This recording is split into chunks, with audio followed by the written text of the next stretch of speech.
पढ़ ली थी हमने। ठीक है, आज हम जो है सम न्यूट्रॉनिक यानी अगला पॉइंट जो है उसकी परिभाषा पढ़ेंगे, सम न्यूट्रॉनिक।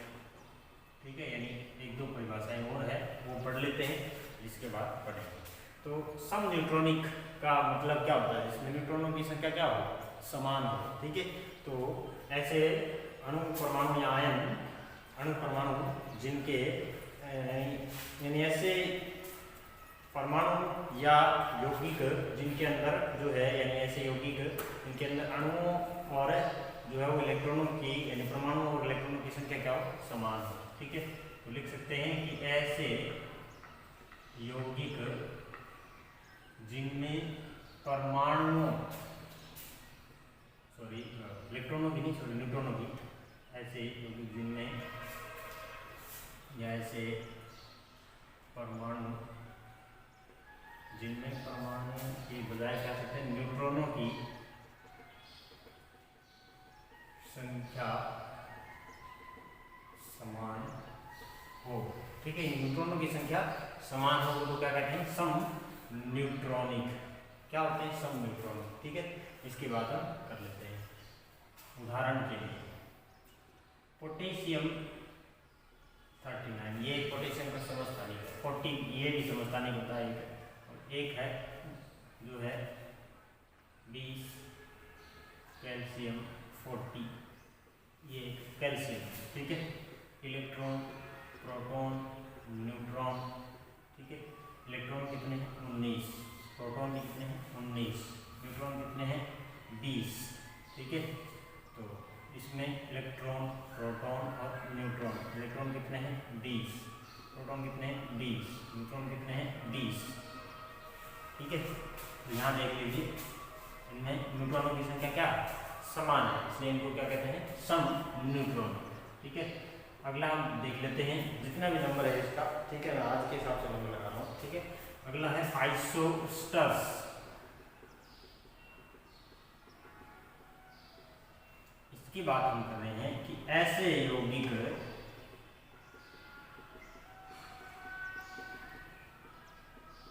जिनमें ऐसे कह सकते जिनमें परमाणु या वह इलेक्ट्रॉनों की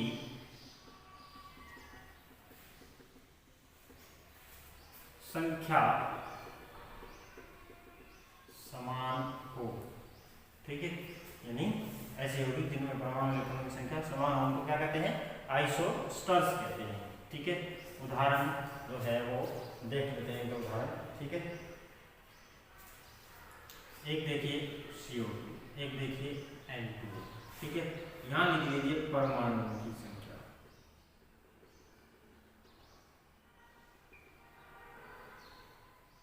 परमाणुओं की संख्या कितनी है, यहाँ पर 3, यानी 1 + 2 3, यहाँ पर कितने 2 + 1 3। ठीक है, और फिर दूसरी हमने बात की थी किसकी, इलेक्ट्रॉन्स की संख्या। देखिए कार्बन के पास कितने इलेक्ट्रॉन होते हैं 6। ठीक है, ऑक्सीजन 1 के पास कितने होते हैं 8, और 2 के पास कितने हो जाएंगे 16। ठीक है, तो कितने आ जाएंगे 16 और 6 22। ठीक है, देखो नाइट्रोजन के पास, एक नाइट्रोजन के पास कितने होते हैं इलेक्ट्रॉन 7, और 2 के पास कितने हो जाएंगे 14। तो एक ऑक्सीजन के पास 8। ठीक है, 14 और 8 कितने हो जाते हैं 22। दोनों में क्या है, परमाणुओं की संख्या सेम, इलेक्ट्रॉन की संख्या सेम। परिभाषा में भी क्या लिखा है, परमाणु और इलेक्ट्रॉन की संख्या सेम होती है। ठीक है, अब आ जाते हैं एक और उदाहरण देख लेते हैं, CaO और Kf। ठीक है, परमाणुओं की संख्या एटम नंबर। ठीक है, CaO कैल्शियम कितने होते हैं परमाणु, यहाँ पे कितने हैं 1 और 1, यानी 1 + 1 = 2। यहाँ पर भी कितने 1 + 1 = 2। तो परमाणु की संख्या समान, पहली शर्त पूरी। ठीक है, दूसरी शर्त कराते हैं, क्या? इलेक्ट्रॉन की संख्या कितनी है? कैल्शियम के पास 20 होती है, ऑक्सीजन के पास कितनी होती है? 8, टोटल कितने हो गए? 28। ठीक है, तो 28 इलेक्ट्रॉन होते हैं किसके पास? CaO के पास। क्या KF के पास भी 28 होते हैं? बिल्कुल होते हैं। ठीक है, 19 किसके पास होते हैं? पोटेशियम के पास। और जो है 9 किसके पास होते हैं? किसके पास? फ्लोरीन के पास। टोटल कितने हो गए? 19 और 1 20, 8 28। ठीक है, तो कितने हो जाते हैं? 28। तो इस तरह से आप कह सकते हैं दोनों के अंदर यानी परमाणुओं की संख्या और इलेक्ट्रॉनों की संख्या क्या हो? सेम हो, उनको हम क्या कह सकते हैं? आइसोस्टर्स। ठीक है, अब आ जाते हैं सम इलेक्ट्रॉनिक स्पीशीज। ठीक है, सम इलेक्ट्रॉनिक स्पीशीज, सम इलेक्ट्रॉनिक स्पीशीज। ठीक है, क्या होती है सम इलेक्ट्रॉनिक स्पीशीज? कई जगह प्रश्न आता है, यानी ऐसे अणु, परमाणु या आयन जिनके पास इलेक्ट्रॉनों की संख्या क्या हो? समान हो, उनको हम सम इलेक्ट्रॉन, यहाँ इलेक्ट्रॉन की संख्या है, ऐसे परमाणु, अणु या आयन जिनके पास इलेक्ट्रॉनों की संख्या समान होती है।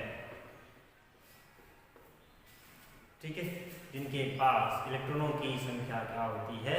समान होती है, क्या कहलाते हैं?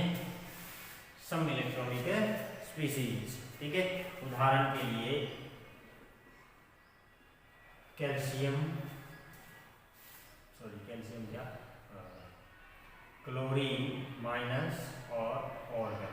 देख लीजिए दोनों इलेक्ट्रॉन कितने हैं? यहाँ पे 18, इसके पास भी कितने होते हैं? 18। भले ही परमाणु क्रमांक अलग हो लेकिन इलेक्ट्रॉन तो समान है ना, इसलिए कोई भी उदाहरण है। ठीक है, आप ऑक्सीजन 2 नेगेटिव, फ्लोरीन, एक सीरीज बना सकते हो इसकी कि जो है इसके पास 18 इलेक्ट्रॉन अगर होते हैं वो एक सीरीज बना सकते हो। ठीक है, K+2 Ca+2। ठीक है, सबके पास 18 इलेक्ट्रॉन है, सम इलेक्ट्रॉनिक सीरीज भी इसमें बनती है। ठीक है, तो ये हो गए आपके जो है सम इलेक्ट्रॉनिक स्पीशीज। अब इसकी एक सीरीज बना लेते हैं हमें, O2 नेगेटिव, नियॉन। ठीक है, Mg+2, पहले Na+ लिख देते हैं, Na+, Mg+2, Al+3, ये एक सीरीज बन जाएगी, और N3-। ठीक है, तो ये एक सीरीज बन सकती है ना, सम इलेक्ट्रॉनिक सीरीज। कितने इलेक्ट्रॉन होते हैं? 7 किसके पास होते हैं? 3 और आगे 10, 8 ऑक्सीजन के पास होते हैं, 2 माइनस है मतलब 2 आ चुके हैं इसके पास, तो कितने हो गए? 10। इसके बाद फ्लोरीन के पास 9 होता है, एक और आ जाता है 10। नियॉन ऑलरेडी 10 इलेक्ट्रॉन होते हैं। ठीक है, सोडियम 1 इलेक्ट्रॉन निकलने के बाद 10 बचते हैं। मैग्नीशियम 12 होता है, 2 इलेक्ट्रॉन निकल गए, 10 बचे। ठीक है, एल्यूमिनियम 13 होता है, 3 इलेक्ट्रॉन निकल गए, 10 बचे। तो सब में इलेक्ट्रॉन कितने हैं? 10 है। ठीक है, 10 10 है, तो ये एक सम इलेक्ट्रॉनिक श्रेणी बन गई। ठीक है, ये सम इलेक्ट्रॉनिक स्पीशीज होगी, तो इतना आपको ध्यान में रखना। ठीक है, ये समझ में आया यहाँ तक? तो अब आगे हम जो है अगला टॉपिक जो है विद्युत चुंबकीय तरंगों की प्रकृति पढ़ेंगे। ये है विद्युत चुंबकीय विकिरण की तरंग प्रकृति। इस यूनिवर्स के अंदर यानी जो भी आप तरंग या विकिरण नाम सुनते हो वो क्या होती है? ऊर्जा के ट्रांसफर का एक तरीका होता है। यानी एक पदार्थ से दूसरे पदार्थ में अगर ऊर्जा ट्रांसफर हो रही है तो वो किसके रूप में होगी? तरंगों के रूप में होती है। सूर्य से जो हमें ऊर्जा मिलती है वो भी एक तरंग या विकिरण के रूप में जो है हमारे पास पहुंचती है। ठीक है, पढ़ते हैं उसका वेग कितना होता है? 3 जो है इंटू 10⁸ मीटर प्रति सेकेंड। ठीक है, यानी बहुत ज़्यादा जो है वो उसकी स्पीड होती है, और उस स्पीड तक पहुंचना भी आज के समय में संभव नहीं हुआ है अभी तक, और आगे वाले समय में हो सके तो संभव हो सकता है। यानी उस स्पीड तक हमारे किसी यान या किसी भी जो जहाज है या वाहन है उसके वहाँ उस स्पीड तक पहुँचने के लिए अपने को बहुत ज़्यादा मेहनत करनी पड़ेगी। यानी इस यूनिवर्स की सबसे ज़्यादा स्पीड क्या है? प्रकाश की स्पीड है। ठीक है, सबसे ज़्यादा किसकी स्पीड है? प्रकाश की। यानी कोई भी वस्तु अगर प्रकाश की स्पीड में चलती है तो वो इस जो है अपने आप में क्या हो जाती है? ऊर्जा का ट्रांसफर कर रही है एक प्रकार से, उसका जो मास है वो एनर्जी में कन्वर्ट हो जाता है। इस तरह से मान सकते हैं। ठीक है, तो यानी इस यूनिवर्स की हर एक चीज, हर एक वस्तु में से अगर ऊष्मा ट्रांसफर होती है तो ऊष्मा या ऊर्जा स्थानांतरण जो होता है, ऊर्जा का जो स्थानांतरण होता है वो किसके द्वारा होता है? विकिरणों के द्वारा। ठीक है, यानी ऊर्जा का स्थानांतरण एक पदार्थ से दूसरे पदार्थ में, ऊर्जा का स्थानांतरण एक पदार्थ से दूसरे पदार्थ में विकिरणों के रूप में होता है, यानी तरंगों के रूप में होता है। ठीक है, और प्रकाश के वेग के बराबर ही इन तरंगों का वेग होता है। यानी कितना होता है प्रकाश का वेग? 3 × 10⁸ मीटर प्रति सेकंड। ठीक है, 3 क्या के 10 जीरो लगा दीजिए, इतना 30 लाख अरब कुछ होता है, उसके बराबर जो है स्पीड होती है प्रति सेकंड, जो इतने मीटर दूरी तय कर लेती है हमारी प्रकाश की तरंग। ठीक है, तो इन तरंगों को जो है हम क्या नाम देते हैं? विद्युत चुंबकीय विकिरण या तरंग कहते हैं। ठीक है, एक ध्यान रखना, इन्हें किसी माध्यम की आवश्यकता नहीं होती है।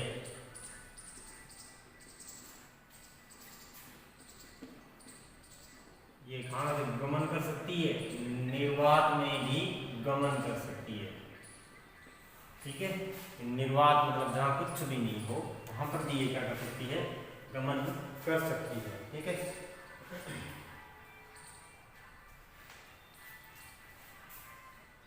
जो दोलायमान यानी गतिशील आवेशित कणों से उत्पन्न विद्युत चुंबकीय तरंग, दोलायमान आवेशित कणों से उत्पन्न विद्युत चुंबकीय तरंग है कि चुंबकीय क्षेत्र और विद्युत क्षेत्र होते हैं वो क्या होते हैं? एक दूसरे के लंबवत, ठीक है, होते हैं। ये चुंबकीय व विद्युत क्षेत्र एक दूसरे के लंबवत यानी परपेंडिकुलर होते हैं। ठीक है, लंबवत मतलब परपेंडिकुलर, एक अगर इस दिशा में है तो दूसरा इस दिशा में होगा। ठीक है, अब आते हैं एक और बात। ठीक है, इन जो तरंगें होती हैं इनका जो क्षेत्र होता है वो भी एक दूसरे के क्या होता है? लंबवत होता है। ठीक है, यानी इन तरंगों के संचरण की दिशा भी एक दूसरे के लंबवत होती है। ठीक है, एक दूसरे के लंबवत होती है। दोनों तरंग कह सकते हैं, दोनों कौन सी? चुंबकीय क्षेत्र की तरंगें, और यानी यहाँ कौन सी तरंगें आ जाएगी? एक तो आपकी चुंबकीय क्षेत्र की तरंग और एक विद्युत क्षेत्र की तरंग। दोनों के संचरण की दिशा भी क्या होती है? एक दूसरे के लंबवत होती है। ठीक है, इनके इनमें तरंगों के श्रृंग व इन तरंगों में कह सकते हैं, इन तरंगों में श्रृंग व गर्त बनते हैं। अब हम इसके एक चित्र से समझ लेते हैं श्रृंग व जो है गर्त क्या होते हैं। ठीक है, अब ये जो लाइन हमने पढ़ी थी कि इन दोनों संचरण की दिशा एक दूसरे के लंबवत, संचरण मतलब जिस दिशा में ये जा रही है। ठीक है, तो अगर मान लीजिए ये जो चुंबकीय क्षेत्र की तरंग है वो अगर इस दिशा में चल रही है, यानी इस तरह से श्रृंग गर्त बनाते हुए चल रही है, ये लैम्डा है। ठीक है, इस तरह से चल रही है, तो ये तो एक दिशा होगी। दूसरी वाली मान लीजिए ये इस दिशा में चल रही है, तो दूसरी वाली इस दिशा में चलेगी इस तरह से। ठीक है, यानी कुछ जो है इस तरह से ये चल रही है, तो ये इस दिशा में चल रही है, दोनों एक दूसरे क्या हुए परपेंडिकुलर 90 डिग्री की हुई। ठीक है, तो हम इसको डायग्राम 2D में तो नहीं बना सकते, लेकिन फिर भी श्रृंग ग्रंथ तो पढ़ सकते हैं। ठीक है, ठीक है, अब मान लीजिए ये इस दिशा में चल रही है, तो जो दूसरी वाली होगी वो ऐसे चलेगी इस तरह से, पीछे फिर आगे पीछे, इस तरह से श्रृंग ग्रंथ बनाती हुई चलेगी। तो ये तो हो जाएंगे मान लीजिए इसके श्रृंग मतलब मैक्सिमम। ठीक है, और ये क्या हो जाएंगे गर्त, इनको क्या बोलते हैं मिनिमा। ठीक है, श्रृंग और गर्त। अब देख लेते हैं इनके आगे, यहाँ बीच की दूरी, दो श्रृंगों के बीच की दूरी क्या कहलाती है तरंग दे रही है, आगे पढ़ेंगे थोड़ा सा लैम्डा। ठीक है, या दो गर्तों के बीच की दूरी भी क्या कहलाती है लैम्डा, एक ही बात है। ठीक है, किसी भी तरंग की अधिकतम जो गर्त है या श्रृंग की जो ऊंचाई या गहराई होती है, श्रृंग की तो ऊंचाई हो जाएगी, गर्त की क्या हो जाएगी गहराई हो जाएगी, वो क्या कहलाती है आयाम, एम्पलीट्यूड। ठीक है, कहलाती है आयाम, जिसको हम ए से प्रदर्शित कर रहे हैं। ठीक है, तो ये एक क्या हो गई आपकी तरंग हो गई, विद्युत चुंबकीय तरंग। ठीक है, इनके उदाहरण अगर देखना चाहे तो क्या क्या हो सकते हैं, एक्स किरणीय, गामा किरणीय, रेडियो तरंगीय। ठीक है, इनकी सबकी लैम्डा अलग अलग होगी, तरंग दे रही है, या आवर्ती अलग अलग होगी, पढ़ेंगे हम आवर्ती क्या होती है। ठीक है, और दृश्य तरंगें, जिस परास में देखते हैं, परावैंगनी तरंगें, जिस परास में हमारी धरती पर कुछ सूर्य की किरणें पहुंचती है, अल्ट्रावायलेट जिसको बोलते हैं, अवरक्त तरंगें, आईआर जिसको बोलते हैं, इंफ्रारेड, अवरक्त तरंगें। ठीक है, ये क्या हो सकती है, इनके उदाहरण हो सकते हैं X rays, gamma rays, radio rays जो है वो, विजुअल रेज, इसको अल्ट्रावायलेट। ठीक है, इसको बोलते हैं विजुअल तरंग। ठीक है, इसको बोलते हैं अल्ट्रा वायलेट, यानी यूवी शॉर्ट में वाले। ठीक है, इंफ्रारेड जिसको बोलते हैं इंफ्रारेड, यानी आईआर। ठीक है, एक्स, गामा, रेडियो। ठीक है, इस तरह से आगे हम जो है क्या पढ़ते हैं, पढ़ने वाले हैं इनके परिभाषाएं। ठीक है, तो अब परिभाषाएं देखते हैं। सबसे पहले इसकी परिभाषा, तरंग दैर्ध्य की परिभाषा। अब देखते हैं तरंग दैर्ध्य। ठीक है, तरंग दैर्ध्य को किससे प्रदर्शित करते हैं, लैम्डा से। ठीक है, लैम्डा इस तरह से बता देते हैं, यानी कुछ इस तरह से लिखते हैं, ऐसे और फिर ऐसे। ठीक है, ये लैम्डा इस तरह से लिखा जाता है। ठीक है, तो क्या होती है तरंग दैर्ध्य लैम्डा। ठीक है, दो श्रृंगों या दो गर्तों के बीच की दूरी क्या कहलाती है, तरंग दैर्ध्य या वेवलेंथ कहलाती है। ठीक है, लैम्डा बराबर, लैम्डा से प्रदर्शित करते हैं। ठीक है, इसकी जो इकाई है वो क्या क्या हो सकती है, किस किस में इसको मापते हैं, एंगस्ट्रॉम। ठीक है, जिसको क्या बोलते हैं एंगस्ट्रॉम, पढ़ा है हमने, ठीक है ना, पिकोमीटर,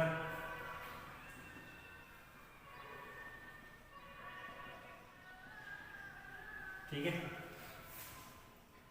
एनम नैनोमीटर, ठीक है, मीटर में एक एंगस्ट्रॉम बराबर होता है 10 की घात माइनस 10, ठीक है, 10 मीटर।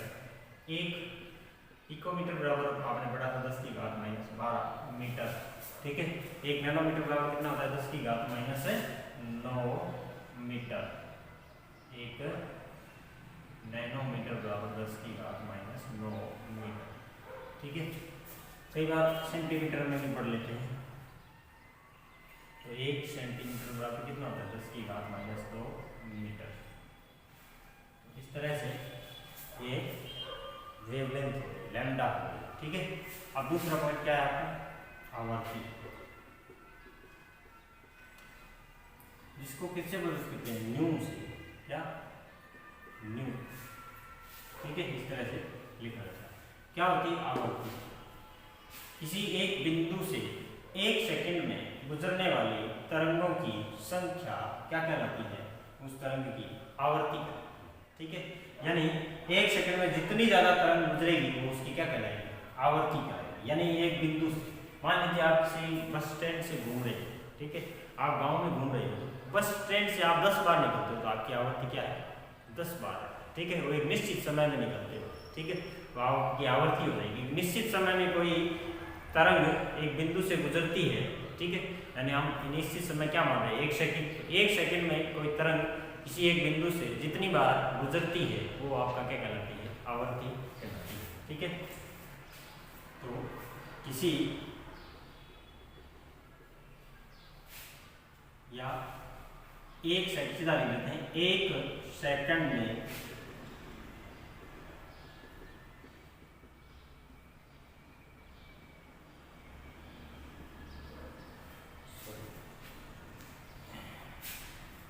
किसी बिंदु से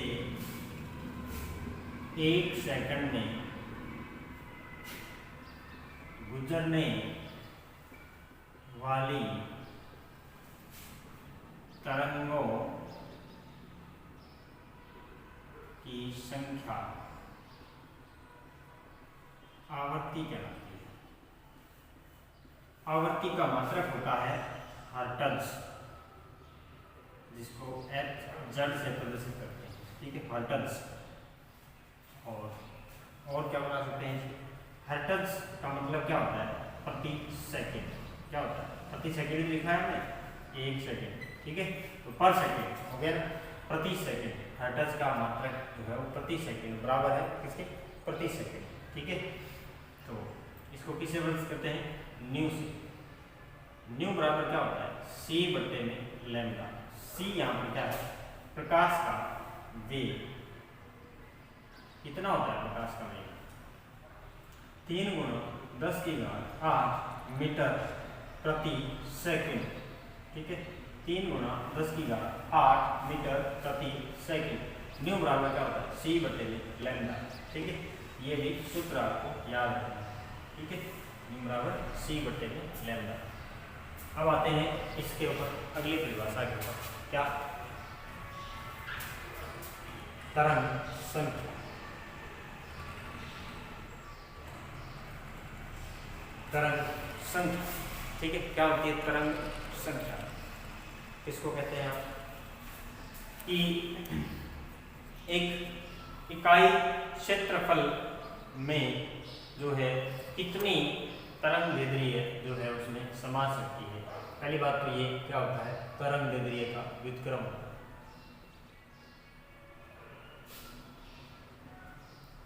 प्रदर्शित किससे करते हैं इसको, न्यू बार, यानी न्यू बार से प्रदर्शित करते हैं। ध्यान, कुछ v को इस तरह से मोड़ दिया जाता है, उसको न्यू के रूप में लिखा जाता है, और उसके ऊपर एक बार लगा दिया जाता है जिसको न्यू बार बोलते हैं, ठीक है, इसको प्रदर्शित करते हैं, ठीक है। वेव नंबर होता है, ठीक है, यानी किसी एक इकाई क्षेत्रफल में जो है उपस्थित तरंग दैर्ध्यों की संख्या ही क्या कहलाती है, आपकी तरंग संख्या कहलाती है। ठीक है, इसे किससे प्रदर्शित करते हैं, लैम्डा के व्युत्क्रम यानी न्यू बार से प्रदर्शित करते हैं। आप लिख सकते हो किसी इकाई क्षेत्र में उपस्थित तरंग दैर्ध्यों की संख्या क्या कहलाती है, तरंग संख्या कहलाती है। ठीक है, यानी एक इकाई क्षेत्र में उपस्थित तरंगों की संख्या क्या कहलाती है, तरंग संख्या। ठीक है, ये हो गया आपका वेव नंबर। ठीक है, और वेव नंबर बराबर अगर देखें न्यू बार बराबर 1/लैम्डा। ठीक है, 1/लैम्डा। ठीक है, न्यू बार बराबर। ठीक है,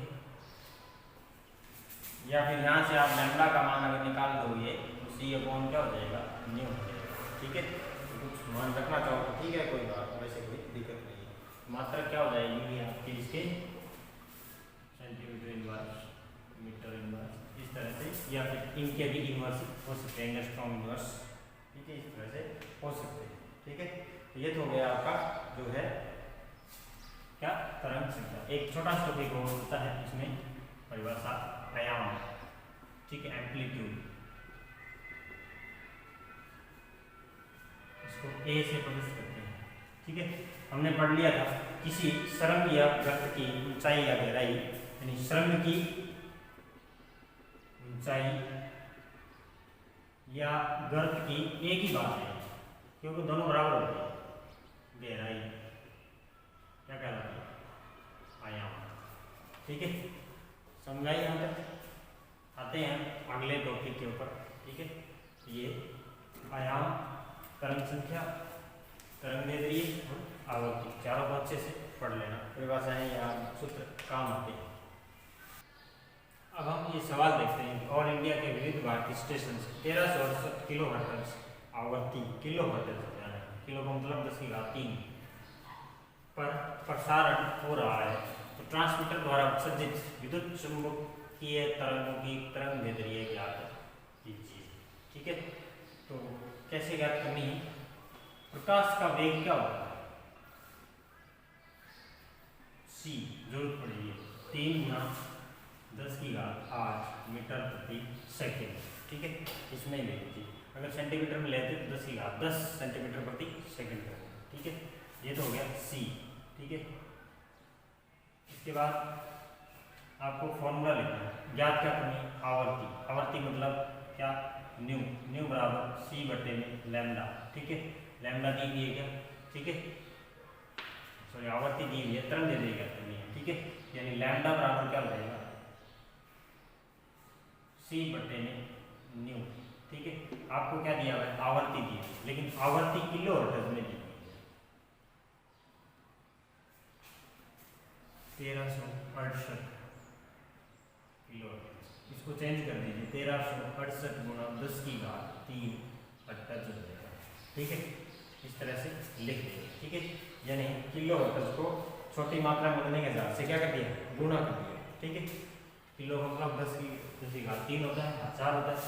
अब सीधा सीधा क्या करना है आपको, मान ही रखना है, लैम्डा बराबर कितना आ जाएगा, 3×10⁸ मीटर प्रति सेकेंड। ठीक है, और फिर आ जाता है 1368 × 10⁻³ हर्ट्ज।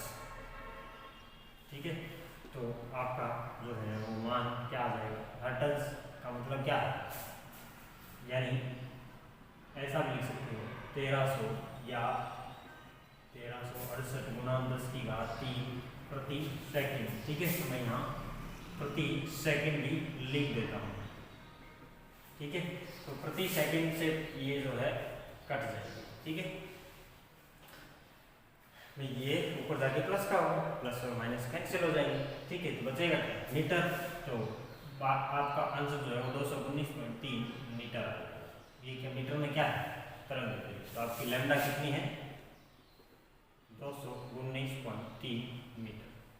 ठीक है, ये इसका आंसर हो जाएगा। ठीक है, हमने तो ये छोटा सा सवाल था, इससे संबंधित और भी सवाल है तो आप बुक में देखिए और हल करिए, कोशिश